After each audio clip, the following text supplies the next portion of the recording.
In today's video, I'm gonna share with you how you can learn any language on your own. And if you're new here, hi, my name is David. I'm a 4th year law student and I speak 6 different languages. Currently, I'm trying to become more fluent in Korean on my own, applying all the methods that I'm about to share with you in today's video. We'll divide this video into 3 parts. First, the study basics. Second, the learning system. And third, my pro language learning tips. Alright, let's start with the study basics. And for that, what kind of materials should you prepare for your own studies? My personal approach is that I combine old school with new school. When I talk about old school, I have this kind of notebook that I prepare only for grammar lessons or exercises that I will conduct in Korean or the language that I'm trying to learn. So as you can see, this is my notebook and I just put a bunch of like grammar lessons that I found online in here, exercises that I did like journaling, sentences that I found helpful. I put all of that into the first notebook. The second thing that you need to prepare is something for your vocabulary. So if you're also old school when it comes to vocabulary, you could use like another, notebook as well. Or if you're like me, and that's what I meant by combining old school with new school, I use Anki, which is kind of like a digital flashcard app. I will show you later in detail how Anki works and why I use it in comparison to like a vocabulary book. Let's talk about goals and reason. The reason why you're studying a specific language. The stronger your goal is, the stronger your motivation will be to actually study the language. So I want you to be honest with yourself and think about your goal in studying a specific language. Now, I think it could be literally any goal that you have, but in full transparency, I think that there are like stupid goals and then there are like smart goals. And obviously, we want to have smart goals in our life. What would be a stupid goal? I'm not saying this to make fun of you because I had these stupid goals myself. But one of my stupid goals was I wanted to learn Korean to impress girls. Now, obviously, this is not a very sustainable goal. And after just a few weeks, I was like, okay, I don't care about girls, okay? I don't want to study this anymore. Please don't only study a language for this specific reason, but have at least one smart goal. Smart goal, for example, would be, I want to study the language because I want to live in Korea.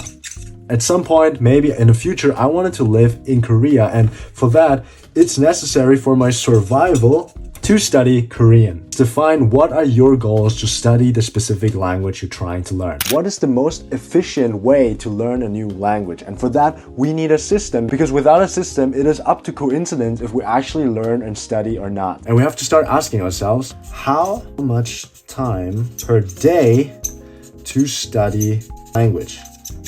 As an example, I prepared this timetable of me for the next week, and it's very, very rough for this edit. If you want to see a detailed step-by-step guide on how I scheduled my next week, I already made a video that you can click up here. Let's say this is going to be my next week, and normally my week looks kind of like this, just a little busier. For the purposes of this video, I will keep it pretty simple. Monday to Friday, I have law school pretty much every single day. I go to the gym Monday to Friday every single day to edit my videos in the evening. So you can see in my next week, my afternoons are pretty packed. So for me, it would make more sense to study languages in the morning, because that is when I'm most free and where my energy is still high. Imagine after a freaking long day like this, I get home and I have to study languages again. I would probably skip that. You can see on Saturday and Sunday, I have basically nothing going on. I'm pretty free. Obviously, I have to study a little bit, but this is where I can actually focus more time on languages as well. So during the week, I will keep it very simple. If I only have 10 to 20 minutes in the morning, that is fine with me. That's still better than not practicing languages at all. On the weekends, because I have more time, I have no law school, I have no gym, I can practice up to, for example, 2 hours, depending on how I feel on that specific day. But the minimum requirement is at least 20 minutes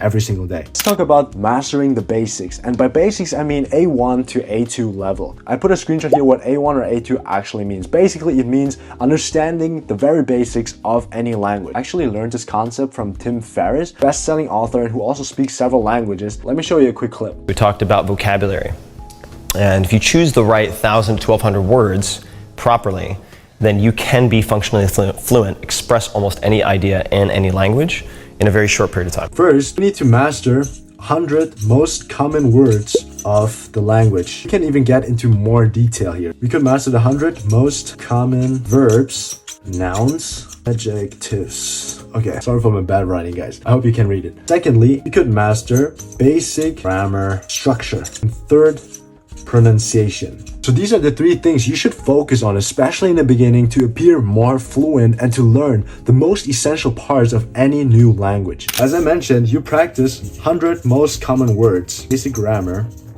pronunciation. To be more specific, you could learn basic greetings, how to introduce yourself, numbers, dates, basic conjugation of verbs, present tense. These are all the things you should focus on, especially if you're at the beginner stage. As I promised, I wanted to show you quickly how I use my flashcard app. A long time ago, I switched to this app because it's just way more efficient to study vocabulary this way. As you can see, we're currently in my Korean vocabulary deck, 193 to repeat at this point because for the last couple of weeks, I've been slacking off on my vocabulary. Inside here, you can see, for example, it's been a while since I had pork belly. And then if you know the answer, you will say it.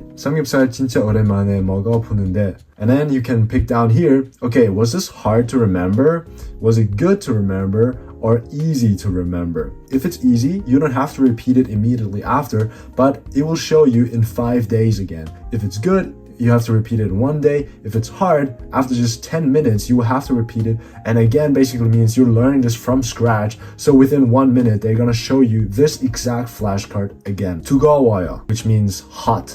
It's hot. So for example, in this case, I found it pretty easy, so I'll pick easy. All of this app is that you will remember these words into your long-term memory. A lot of people also ask me what I think of apps like Duolingo.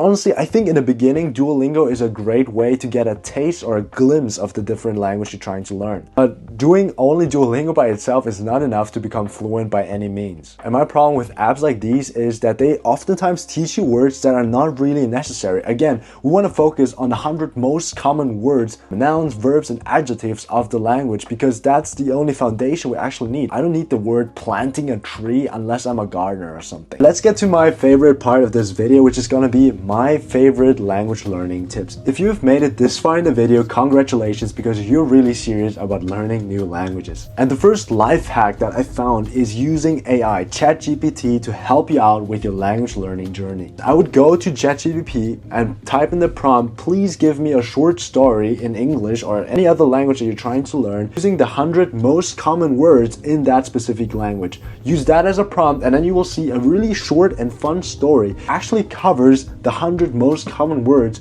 of the English language. And over time, you will get a collection of a lot of stories. And I think you can just like copy and paste them into a Word document, print them out, and over time, if you want to revise vocabulary, you can just read the stories over and over again. Now, in terms of becoming fluent in speaking, I already made a lot of videos on how you can become fluent in any language you're trying to learn. My approach is that I obviously want to speak a lot more if I want to become fluent in speaking. How I do that is that I'm trying to find a native speaker.